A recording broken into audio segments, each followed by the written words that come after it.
Subtítulo I. Dos alimentos. Art. 1694. Podem os parentes, os cônjuges ou companheiros pedir uns aos outros os alimentos de que necessitem para viver de modo compatível com a sua condição social, inclusive para atender às necessidades de sua educação.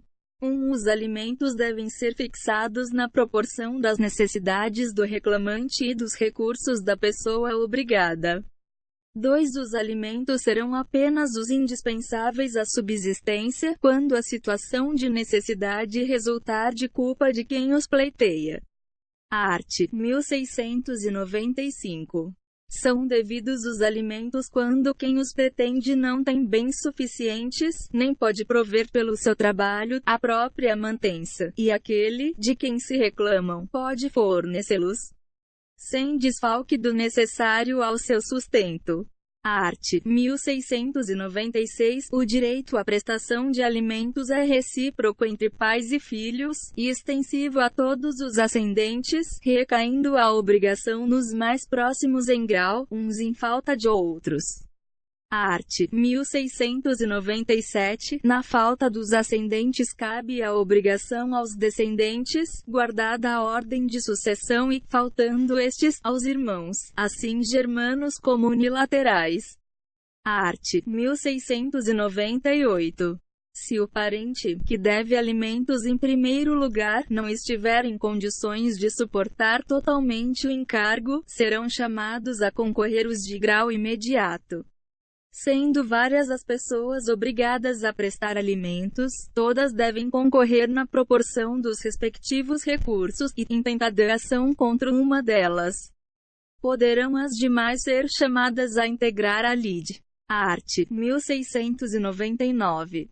Se, fixados os alimentos, sobrevier mudança na situação financeira de quem os supre, ou na de quem os recebe, poderá o interessado reclamar ao juiz, conforme as circunstâncias, exoneração, redução ou majoração do encargo.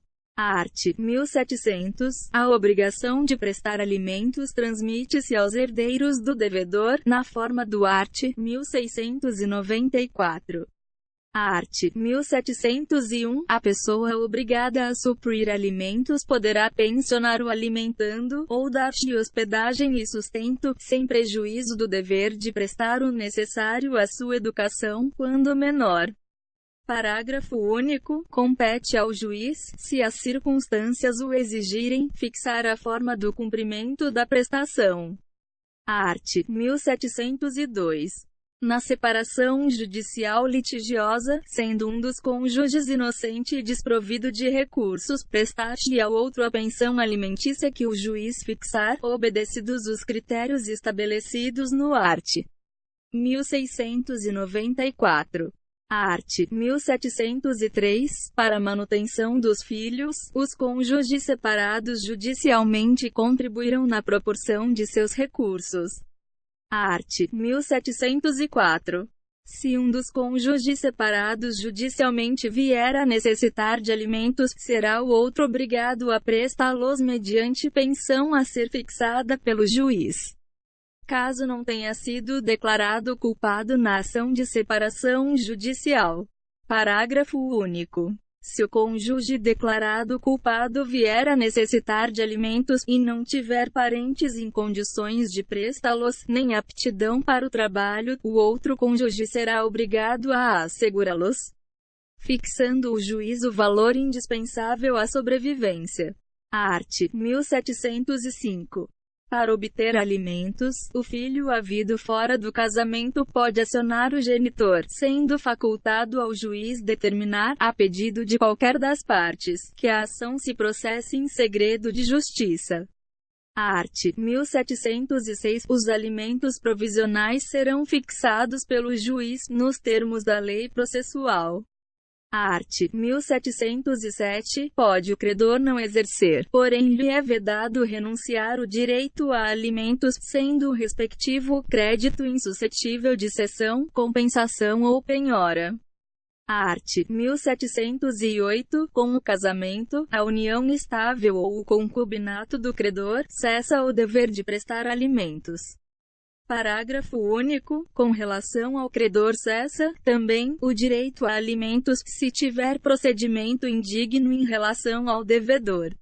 Art. 1709. O novo casamento do cônjuge devedor não extingue a obrigação constante da sentença de divórcio. Art. 1710. As prestações alimentícias, de qualquer natureza, serão atualizadas segundo o índice oficial regularmente estabelecido, subtítulo IV, do bem de família. Art. 1711.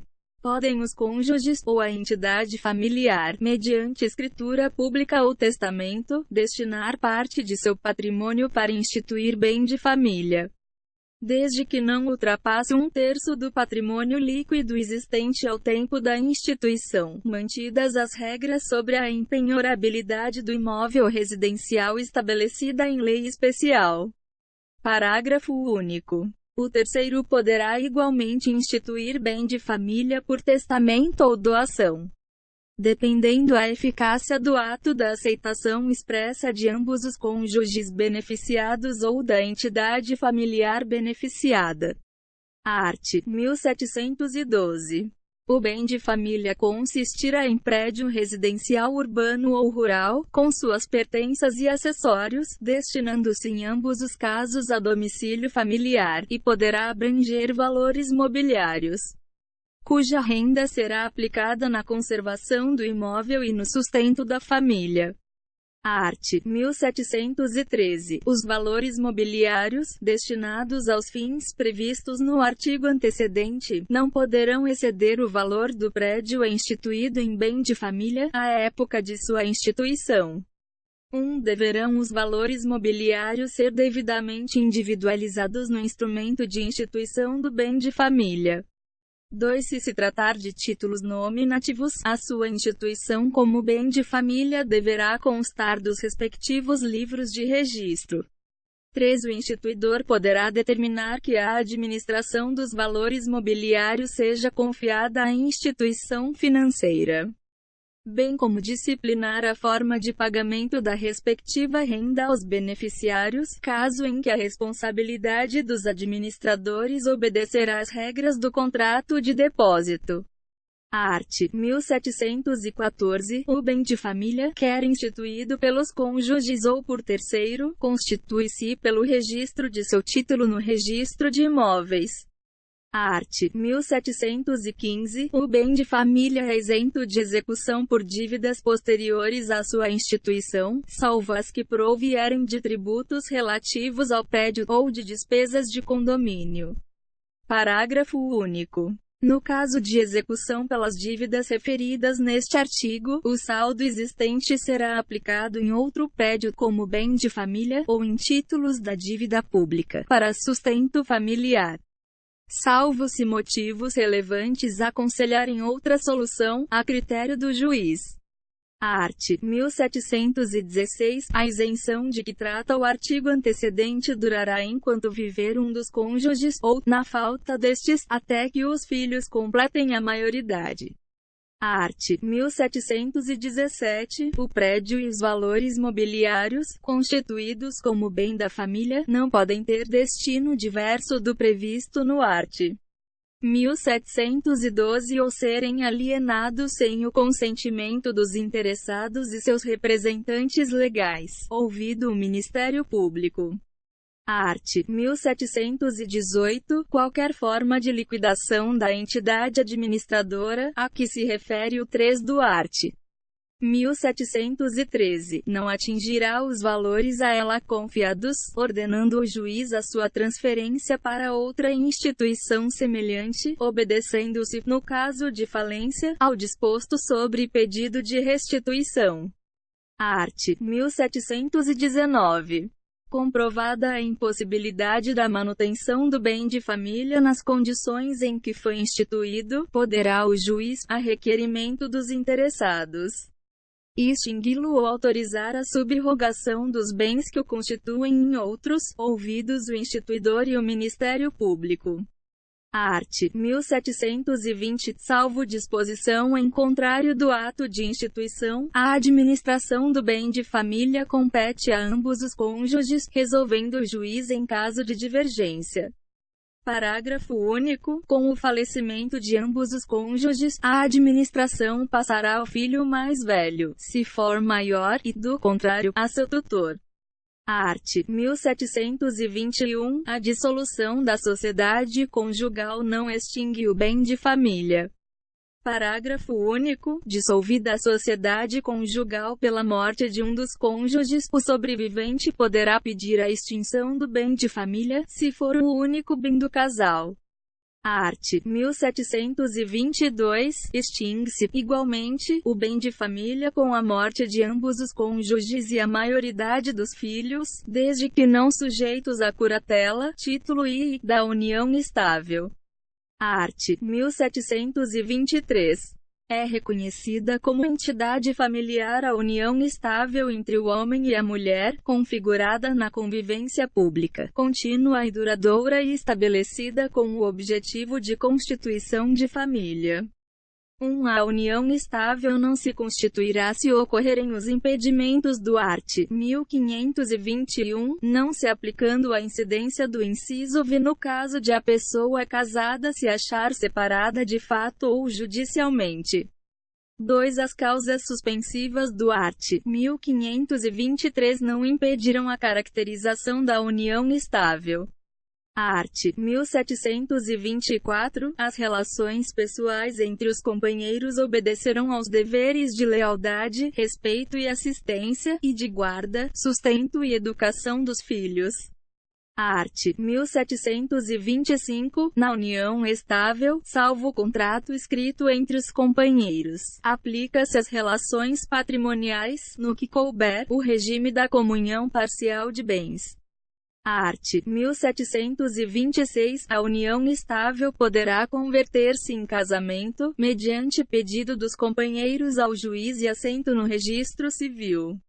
Art. 1727. As relações não eventuais entre o homem e a mulher, impedidos de casar, constituem concubinato, título IV, da tutela, da curatela e da tomada de decisão apoiada. Capítulo 1. Da tutela, seção e dos tutores. Art. 1728. Os filhos menores são postos em tutela, e com o falecimento dos pais, ou sendo estes julgados ausentes. E, em caso de os pais decaírem do poder familiar. Art. 1729. O direito de nomear tutor compete aos pais, em conjunto. Parágrafo único. A nomeação deve constar de testamento ou de qualquer outro documento autêntico.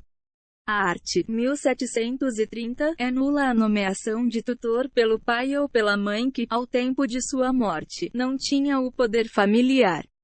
Art. 1731. Em falta de tutor nomeado pelos pais, incumbe a tutela aos parentes consanguíneos do menor, por esta ordem, e aos ascendentes, preferindo de grau mais próximo ao mais remoto. E, aos colaterais até o terceiro grau, preferindo os mais próximos aos mais remotos, e, no mesmo grau, os mais velhos aos mais moços, e em qualquer dos casos, o juiz escolherá entre eles o mais apto a exercer a tutela em benefício do menor. Art. 1732. O juiz nomeará tutor idôneo e residente no domicílio do menor, e, na falta de tutor testamentário ou legítimo, e, quando estes forem excluídos ou escusados da tutela. E, quando removidos por não idôneos o tutor legítimo e o testamentário. Art. 1733. Aos irmãos órfãos dar-se-á um só tutor. No caso de ser nomeado mais de um tutor por disposição testamentária sem indicação de precedência, entende-se que a tutela foi cometida ao primeiro, e que os outros lhe sucederão pela ordem de nomeação, se ocorrer morte, incapacidade, escusa ou qualquer outro impedimento. 2. Quem institui um menor herdeiro, ou legatário seu poderá nomear-lhe curador especial para os bens deixados, ainda que o beneficiário se encontre sob o poder familiar, ou tutela. Art. 1734. As crianças e os adolescentes cujos pais forem desconhecidos, falecidos ou que tiverem sido suspensos ou destituídos do poder familiar terão tutores nomeados pelo juiz ou serão incluídos em programa de colocação familiar, na forma prevista pela Lei N. 8069. De 13 de julho de 1990 Estatuto da Criança e do Adolescente. Seção I. Dos incapazes de exercer a tutela, art. 1735, não podem ser tutores e serão exonerados da tutela, caso a exerçam, e aqueles que não tiverem a livre administração de seus bens. E aqueles que, no momento de lhes ser deferida a tutela, se acharem constituídos em obrigação para com o menor, ou tiverem que fazer valer direitos contra este, e aqueles cujos pais, filhos ou cônjuges tiverem demanda contra o menor, e os inimigos do menor, ou de seus pais, ou que tiverem sido por estes expressamente excluídos da tutela. E v. Os condenados por crime de furto, roubo, estelionato, falsidade, contra a família ou os costumes, tenham ou não cumprido pena. V. As pessoas de mau procedimento, ou falhas em probidade, e as culpadas de abuso em tutorias anteriores, vi. Aqueles que exercerem função pública incompatível com a boa administração da tutela. Seção I. Da escusa dos tutores, art. 1736 podem excusar-se da tutela, e mulheres casadas, e maiores de 60 anos, e aqueles que tiverem sob sua autoridade mais de 3 filhos. E v. Os impossibilitados por enfermidade, v. Aqueles que habitarem longe do lugar onde se haja de exercer a tutela, vi. Aqueles que já exercerem tutela ou curatela, vi. Militares em serviço. Art. 1737. Quem não for parente do menor não poderá ser obrigado a aceitar a tutela, se houver no lugar parente idôneo, consanguíneo ou afim, e em condições de exercê-la. Art. 1738. A escusa apresentar-se-á nos 10 dias subsequentes à designação, sob pena de entender-se renunciado o direito de alegá-la, se o motivo escusatório ocorrer depois de aceita a tutela. Os 10 dias contar-se-ão do em que ele sobrevier. Art. 1739. Se o juiz não admitir a escusa, exercerá o nomeado a tutela, enquanto o recurso interposto não tiver provimento, e responderá desde logo pelas perdas e danos que o menor venha a sofrer.